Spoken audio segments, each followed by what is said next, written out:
A paz do Senhor, seja bem-vindo a mais uma videoaula das lições bíblicas de adulto da CPAD, a Escola Dominical, nesse segundo trimestre do ano de 2024, onde nós estamos estudando a revista que tem o tema A Carreira que nos está proposta, o caminho da salvação, santidade e perseverança para chegar ao céu.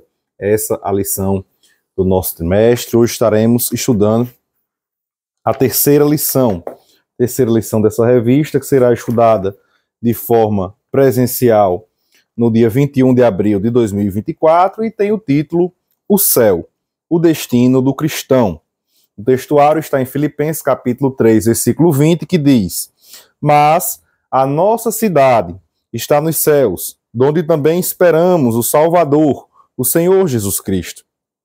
E a verdade prática nos diz: o crente deve viver a vida cristã com a mente voltada para o céu, como sua legítima esperança, né? Como aquilo que ele aguarda ansiosamente. A nossa leitura bíblica em classe, ela está aqui em dois trechos, Filipenses capítulo 3, dos versículos 13, 14, 20 e 21, e Apocalipse capítulo 21, dos versículos 1 ao 4. Né? Nós estaremos fazendo aqui a leitura desses versículos ao longo da nossa lição, né? Então, nas lições anteriores, nós vimos ali a importância do novo nascimento, né, para dar início à caminhada cristã, à jornada cristã, e na lição passada, nós vimos que há duas portas, né, ou seja, duas entradas e dois caminhos que todo ser humano, ao longo da sua vida, ele em algum momento vai escolher por qual ele vai seguir, né? E que levam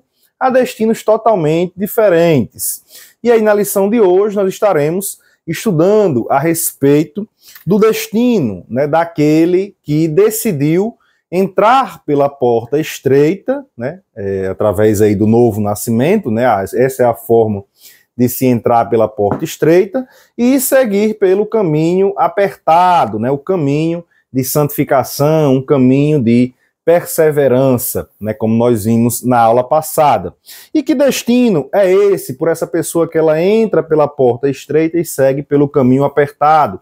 Esse destino é o céu, né? Então nós iremos falar aqui hoje a respeito desse destino, a respeito do céu, e estaremos vendo os céus, né, e seus significados de acordo com a Bíblia. Estaremos aqui também falando a respeito das fases que os cristãos irão aí estar usufruindo, né, do céu até chegar na sua plenitude, né, onde nós estaremos falando aí da morada eterna, da nova Jerusalém, os novos céus, nova terra, o estado perfeito e eterno, né? E estaremos também falando aqui, concluindo, falando a respeito das bênçãos celestiais daqueles que alcançam o fim da jornada, daqueles que vencem essa caminhada, né? E estaremos hoje tratando a respeito desse destino, né? O destino daqueles que entram pela porta estreita e trilham o caminho apertado. E aí na lição 11 é que nós estaremos abordando o destino dos ímpios, né? Aqueles que escolhem entrar pela porta larga e seguir pelo caminho espaçoso, né? Ou seja, uma vida pecaminosa, uma vida distante de Deus, né? Estaremos tratando disso na lição de número 11, né? Então aqui nós vamos começar no primeiro tópico, né? O autor ele trata céu, o alvo de todo cristão.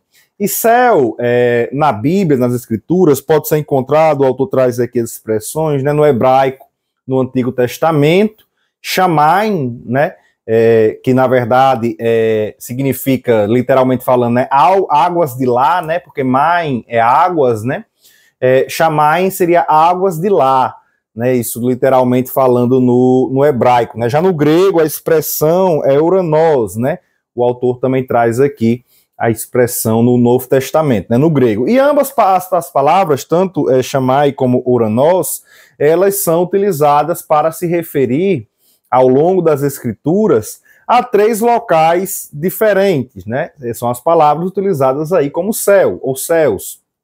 E aqui a gente vê esses três locais diferentes, como sendo o primeiro, o céu atmosférico, né?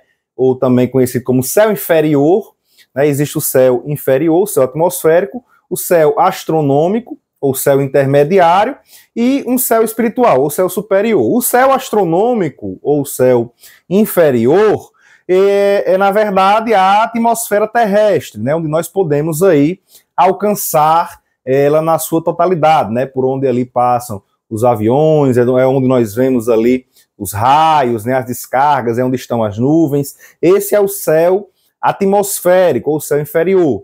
Existe também o céu astronômico, ou o céu intermediário, né? Esse é o universo com todos os astros, né? Esse daí nós não conseguimos alcançar fisicamente na sua totalidade, né? É onde estão o Sol, onde estão as outras estrelas, né?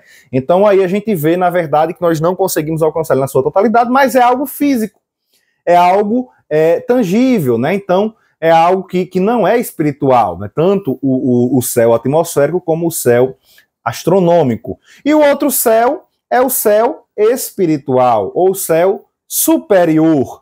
Esse é a morada de Deus. Veja, os outros dois são físicos.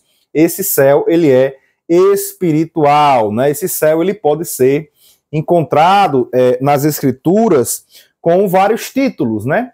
Um desses títulos é paraíso. Aí a gente vê lá Apocalipse, capítulo 2, versículo 7. Segunda Epístola de Paulo aos Coríntios, capítulo 12, versículo 4. Lucas, capítulo 23, 42 e 43, quando Jesus fala ali para o ladrão que estava ao seu lado na cruz, né? Ainda hoje estarás comigo no paraíso. Então você vê que em todas essas passagens, o céu, ele é tratado como sendo o paraíso. Esse é o céu ali, a morada de Deus, né? Há pelo menos aí, então, 3 céus, né? 3 céus que a gente vê ali na Bíblia. Mas aí, outras pessoas também gostam de falar a respeito de outros céus, mas o que a gente vê na Bíblia são esses três céus. Há também aí o outro título, né, para esse céu aí, a casa de meu pai, né, esse céu espiritual, como Jesus fala lá em João capítulo 14, versículo 2, na casa de meu pai há muitas moradas, né? Então também é um título usado para esse céu, e também a cidade ou a pátria celestial, né, como o autor aos Hebreus, no capítulo 11, nos versículos 10 e 16, ele diz: porque esperava a cidade que tem fundamentos, da qual o artífice e construtor é Deus. E também no versículo 16 diz: mas agora desejam uma melhor, isto é, a celestial. Pelo que também Deus não se envergonha deles, de se chamar seu Deus, porque já lhes preparou uma cidade, né? Então você veja aqui, né, obviamente quando ele fala, ele está se referindo ao versículo 14, quando fala da pátria, né? Então cidade ou pátria celestial também são termos utilizados, como também Paulo utiliza, né, em Filipenses 3:20, que está inclusive na leitura bíblica em classe, onde ele diz: mas a nossa cidade está nos céus, né? Então você veja aqui alguns termos que são utilizados para descrever esse céu espiritual, que é a morada de Deus. E o que a gente vê, na verdade, é que os justos, né, as pessoas que escolhem entrar pela porta estreita, e seguir pelo caminho apertado, eles estão, na verdade, destinados à vida eterna na presença de Deus, né? Que, na verdade, se a gente for ver, uma coisa complementando a outra, né? Porque a vida eterna, ela só é possível com Deus, né? Aquelas pessoas que estão distantes de Deus, eles estarão ali existindo eternamente, mas não vivendo eternamente. Estarão em uma morte eterna. Mas aqueles que estão com Cristo, esses estarão em uma vida eterna, né? Existindo, mas com vida. E durante a sua vida aqui na Terra, né, o cristão, ele experimenta essa comunhão com Deus, né, essa presença de Deus na sua vida. Mas essa experiência, ela só será completa, só será plena na vida vindoura, né, na vida após a morte, né? E assim a gente aqui destaca 3 estágios na vida após a morte do cristão. O primeiro estágio na vida pós-morte do cristão é o estágio intermediário, né, de descanso. enquanto ele aguarda a ressurreição. A gente vê ali Lucas 16, 19 ao 31, a história do rico e de Lázaro, e Lázaro ele está ali no chamado seio de Abraão. Esse é o lugar de descanso, esse é o estado intermediário de descanso para aqueles que morreram em Cristo, para aqueles que morreram aceitando a pessoa de Cristo, tendo fé nele. Então, todos aqueles que já morreram e morreram na pessoa de Cristo, eles estão nesse estado intermediário. Por que um estado intermediário? Porque ainda não é completo, porque ainda não alcançou a plenitude. E essa plenitude, ela só virá no momento em que Cristo arrebatar a sua igreja, na segunda vinda de Jesus, onde essas pessoas elas ressuscitarão e serão ali transformadas, serão glorificadas, né? Assim como aqueles também que ficarem vivos na ocasião do arrebatamento da igreja. E aí vem o segundo estágio, né? O primeiro estágio é esse estágio intermediário, onde aqueles que já morreram em Cristo estão até nesse estágio. E o segundo estágio é o tribunal de Cristo, que vem após aí a ressurreição. 1 Coríntios 3, do 10 ao 15, fala a respeito desse tribunal, que será para julgar as obras dos salvos. Não é um tribunal para condenação, pois só vai passar por esse tribunal aqueles que já são salvos, aqueles que já estavam ali no estado intermediário esperando a ressurreição. Né? Também, 2 Coríntios 5,10, Paulo diz que todos temos de passar pelo tribunal de Cristo. Né? Como eu disse, não um tribunal para condenação, mas um tribunal para julgamento das obras. E um terceiro estágio, né, após esse segundo estágio, é o estágio da morada eterna, né, o lar final dos salvos em Cristo Jesus. Então tem o estágio intermediário, do estado intermediário, né, esse é o primeiro estágio na vida pós-morte do cristão, o segundo estágio é o tribunal de Cristo, o terceiro estágio vai ser então aí a morada eterna, né, o lar final dos cristãos, que é o que Jesus prometeu lá em João 14, nos versículos 1 ao 3, né? Ele disse, na casa do meu pai há muitas moradas, né? Deixe-me abrir aqui, João 14, dos versículos 1 ao 3, ele diz assim, ó, não se turbe o vosso coração, credes em Deus, crede também em mim. Na casa de meu pai há muitas moradas. Se não fosse assim, eu vos teria dito, vou preparar-vos lugar. E se eu for e vos preparar lugar, virei outra vez e vos levarei para mim mesmo, para que onde eu estiver, estejais vós também. Estaremos para sempre com o Senhor Jesus, né? E aí vamos ver aqui mais à frente, em Apocalipse 21, essa morada eterna que é a nova Jerusalém. E aí o apóstolo Paulo, ele deixa bem claro, né, todos esses estágios, né, aí, e ele deixa bem claro que esses estágios, todos eles são melhores do que a vida aqui na Terra, né, Filipenses 1, 21 e 23, ele diz assim, ó, porque para mim o viver é Cristo, e o morrer é ganho. Aí no 23 ele diz, mas de ambos os lados estou em aperto, tendo o desejo de partir e estar com Cristo, porque isto é ainda muito melhor. Então você veja, a partir do momento em que nós morremos e já estamos ali no estado intermediário, ou seja, aquelas pessoas que já morreram em Cristo, mas que ainda não receberam ali a plenitude, que é a glorificação, eles já estão melhor do que nós. Eles já estão em uma situação melhor do que a gente, né? Por isso, nós devemos ter o céu como nosso alvo. Né? Então, a partir ali do momento em que a gente morre, a gente já segue para um estado intermediário, que é no céu. Não ainda na plenitude, não ainda na perfeição, mas já é um estado muito melhor do que o que nós estamos hoje em dia. Então, o céu, a partir do momento em que entramos pela porta estreita, ele passa a ser o nosso alvo, né?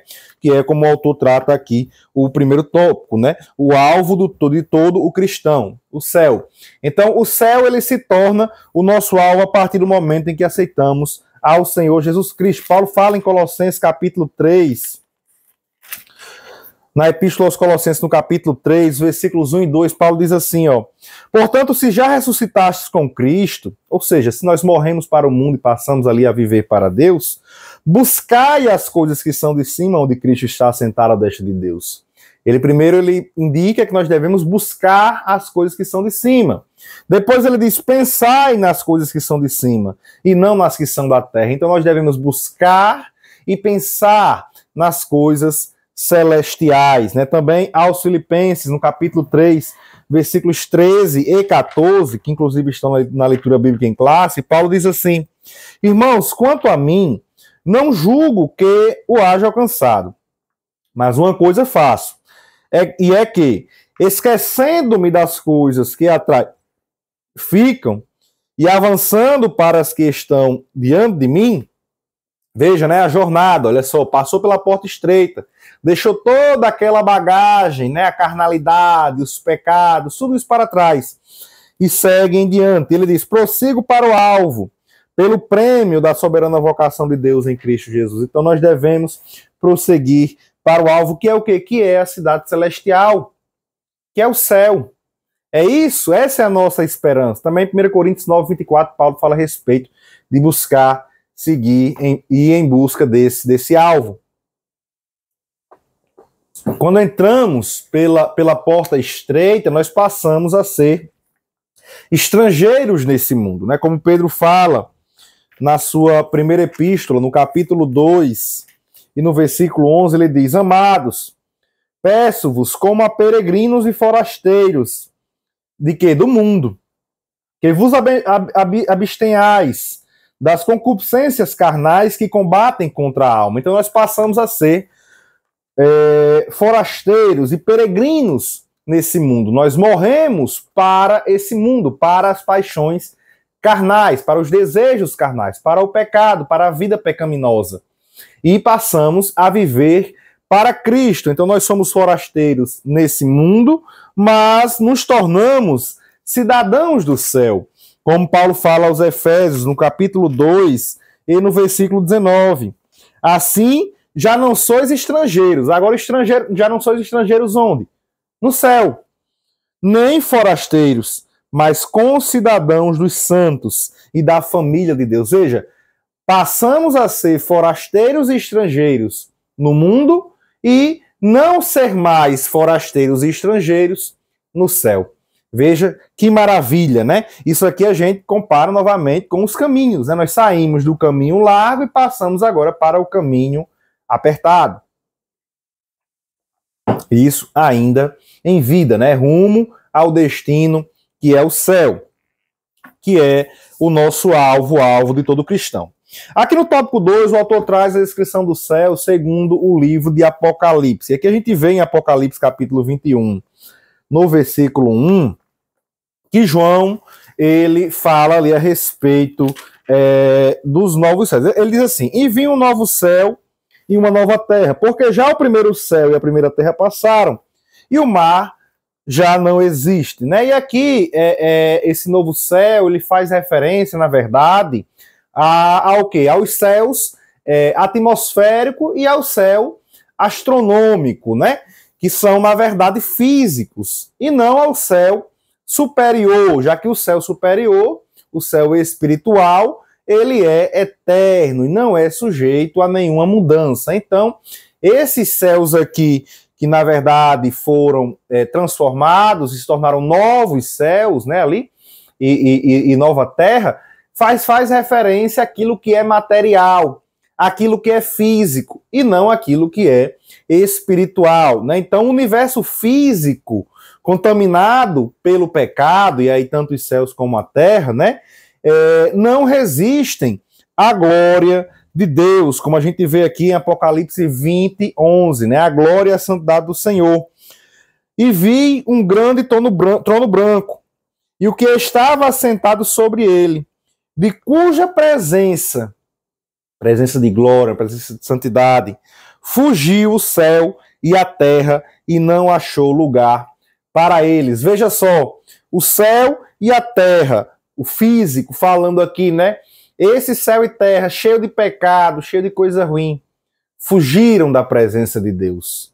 foram ali, não se achou lugar para eles, foram exterminados, foram dizimados diante da presença de Deus, ou melhor, serão ali na ocasião do juízo final, do tribunal de trono branco. E essa promessa de renovação, né, para aí o estado perfeito e eterno, né, como Deus diz aqui, Apocalipse 21:5 diz: e o que estava assentado sobre o trono disse: eis que faço nova todas as coisas. Essa é uma promessa de Deus. Fazer nova todas as coisas. É uma renovação para o estado perfeito e eterno, né? A gente vê que no período do milênio haverá uma restauração da terra, o período milenial, mas isso não se compara ao novo céu e a nova terra ali que haverá de vir. E essa promessa de renovação para o estado perfeito e eterno, na verdade, ela é vista tanto no Antigo Testamento, você vê isso lá em Isaías 65:17, e também no Novo Testamento, com Pedro, né? Segunda Epístola de Pedro, capítulo 3, versículo 13, né? A gente vê ali a promessa de Deus de novos céus e nova terra. E aqui em Apocalipse 21:2, né, a gente vê João dizendo assim: e eu, João, vi a cidade santa, a nova Jerusalém, que de Deus descia do céu, adereçada como uma esposa ataviada para o seu marido. Né? João vê então ali a nova Jerusalém. E o que é a nova Jerusalém? É o céu no seu estado perfeito, é o céu no seu estado pleno. Meyer Pearman, no seu livro Conhecendo as Doutrinas da Bíblia, ele diz o seguinte: onde quer que Deus se revele pela sua presença pessoal e pela glória celeste, aí é céu.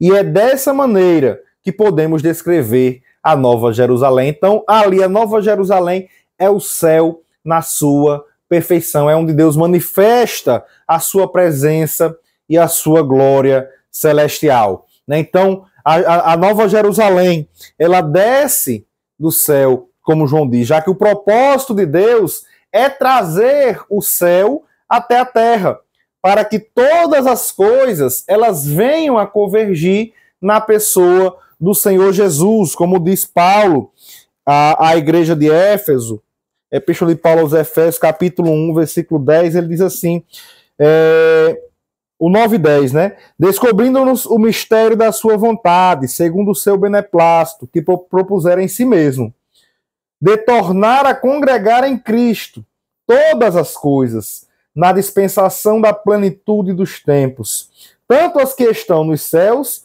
como as que estão na terra. E é aí, né, onde o céu e a terra serão uma só comunidade, né? Serão uma só grei.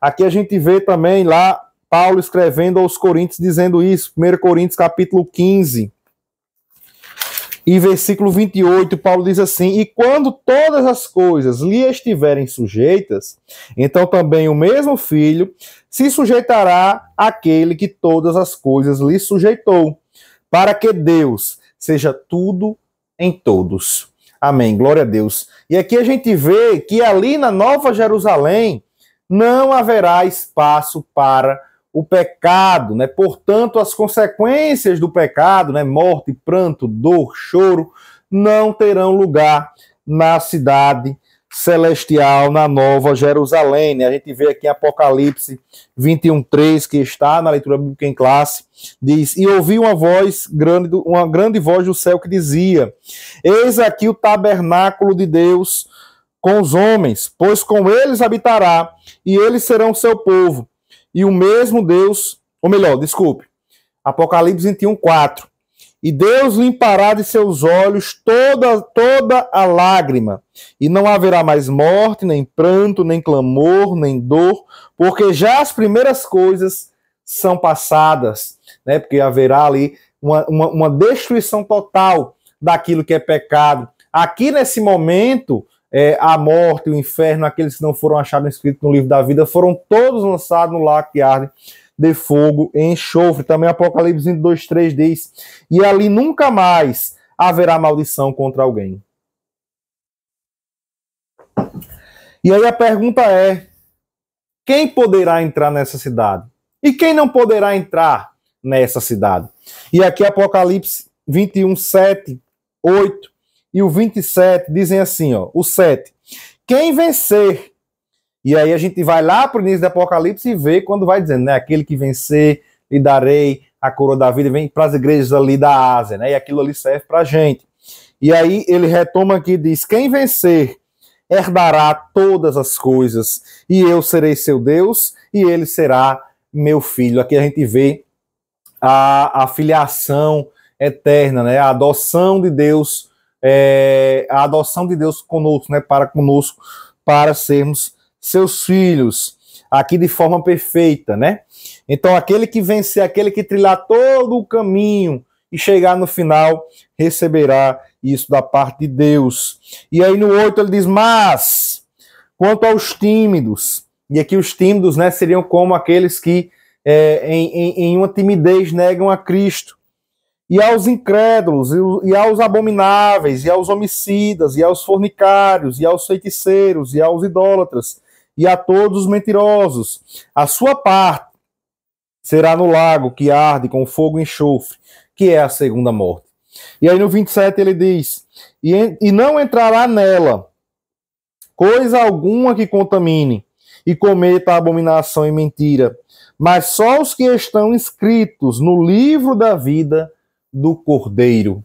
Glória a Deus. E aqui a gente vê que nós, na situação de pecadores, na situação de propensos a pecar, como nós somos hoje, agora lavados e remidos pelo sangue do Cordeiro, temos o nosso nome escrito no livro da vida. O livro da vida nada mais é do que um livro com nomes de ex-pecadores, pessoas que tinham uma vida de pecado, mas que agora foram lavadas pelo sangue do Cordeiro e ganharam o direito de entrar na cidade celestial. Glória a Deus. E aí no tópico 3, para finalizar, o autor ele traz céu, o fim da jornada cristã.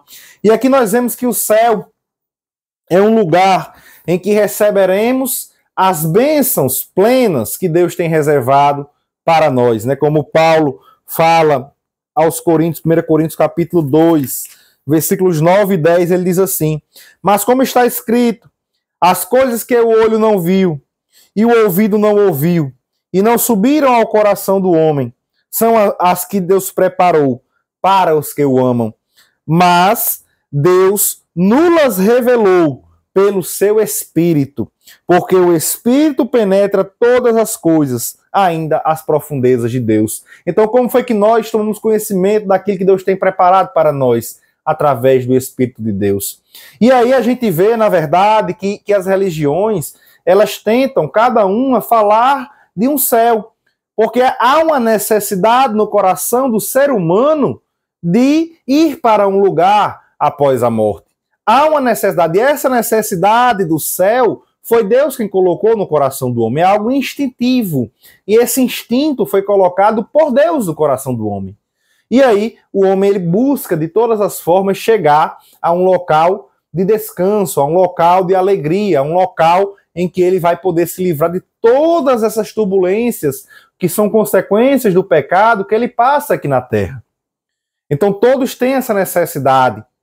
E Deus, através da sua palavra, se revelou para nós. E a compreendemos, porque precisamos do Espírito Santo para compreender a palavra de Deus. E aí sim, através do Espírito Santo de Deus em nossas vidas, ele nos faz compreender as coisas celestiais, as coisas que Deus tem preparado para nós lá no céu de glória. E aqui a gente pode falar de algumas coisas, como o autor traz aqui, de bênçãos celestiais, como por exemplo, estaremos para sempre com o Senhor e o veremos como ele é.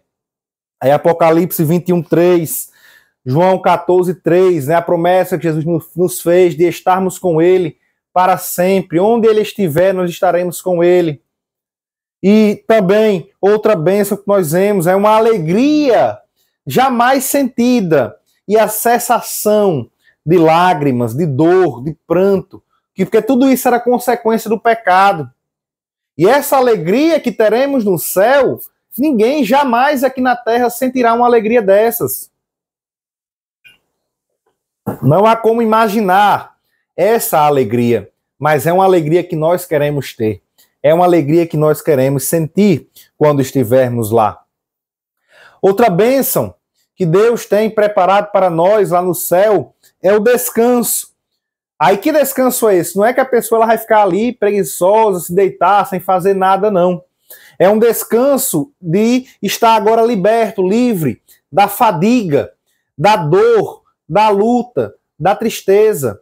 E tudo isso Deus nos libertará no céu.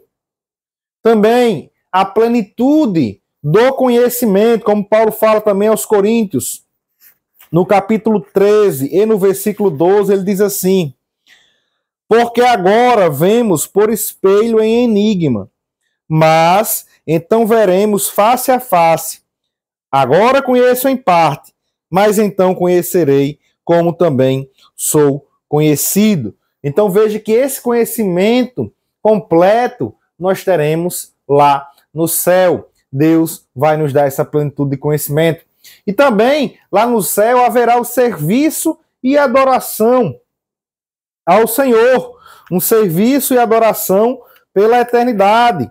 Apocalipse 22:3 diz o seguinte: e ali nunca mais haverá maldição contra alguém, e nela estará o trono de Deus e do Cordeiro, e os seus servos o servirão. Então nós estaremos para sempre servindo e adorando a Deus. Ali também é um lugar de luz e de beleza jamais vistas, né? Como a gente vê aqui em Apocalipse 21:23 e 22:5. Olha só o que fala a respeito da cidade celestial.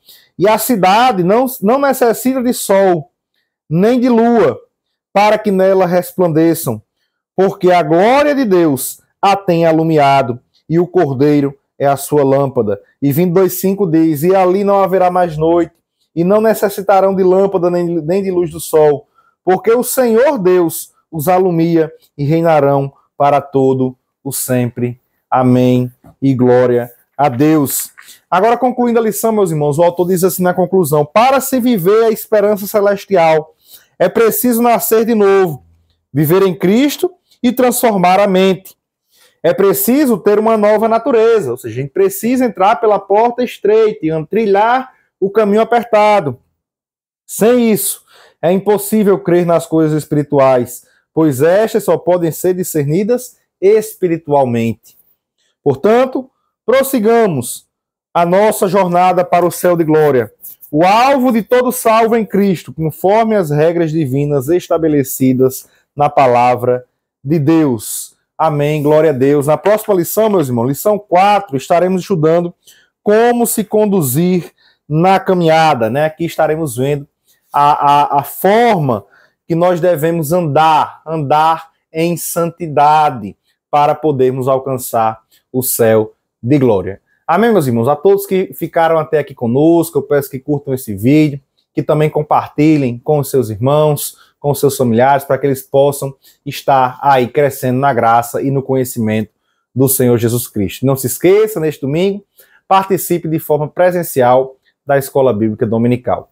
Que Deus abençoe a todos, em nome de Jesus.